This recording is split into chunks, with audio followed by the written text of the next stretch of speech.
Welcome back to Alpha to Omega. Today we'll be talking about the nature of time. So let's get right into it. What is time? Simply put, time is existence. It is the very fact that something is. And time is really just our perception of reality. More specifically, the continual flow of existence or of being, moment to moment to moment to moment. There is no such thing as time out there. We can't go and examine time. We can't go and demonstrate time. What we can demonstrate is that things are, they happen to be. And in our perception, it's fundamentally human perception, we can perceive one moment and another moment and another moment. And in our perception of those moments, we call that the flow of time. And yet time has a very specific direction. It goes one way rather than the other. The question should be asked, why is it that existence or being follows one pattern from one moment to the next, to the next, to the next? What drives that arrow in a certain direction?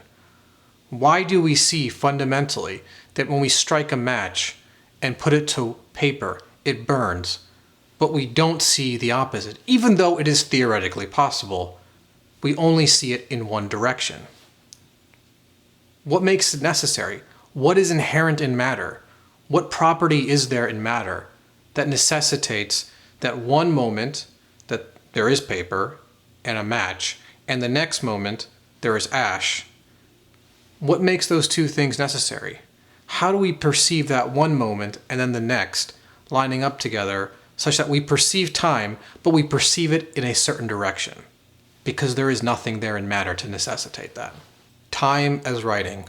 What we can say then is, time is writing.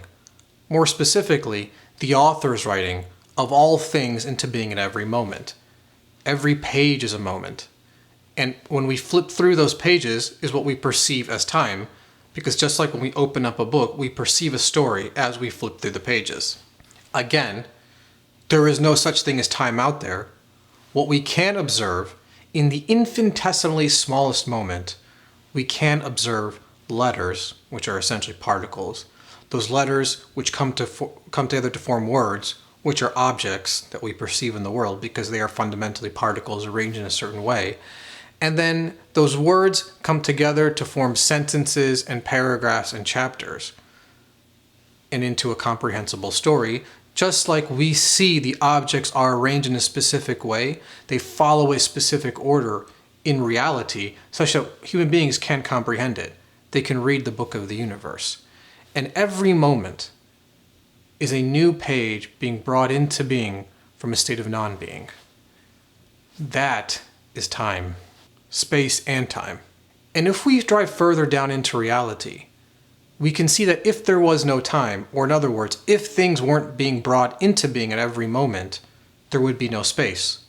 There would be no things. Or in other words, if there was no writing, there would be no book.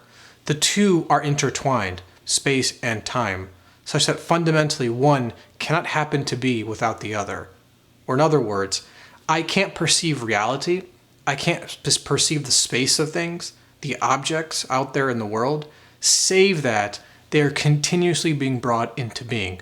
Because if we were to conceive of the infinitesimally smallest moment, to go further and further down, if we were to divide a second into a half a second and a quarter and an eighth and a 16th and so on and so forth, we couldn't get to the point where there couldn't be being in and of itself. Because if there was no time, if there were 0 seconds, there would be nothing to even speak of. In other words, the fact that things are, they happen to be, and that time can in and of itself not be demonstrated out there in reality, yet there is a perception of time because things are being brought into being sequentially from moment to moment to moment. We can understand then that the objects themselves are not necessary. They don't have to be. They don't have to come into being at every moment.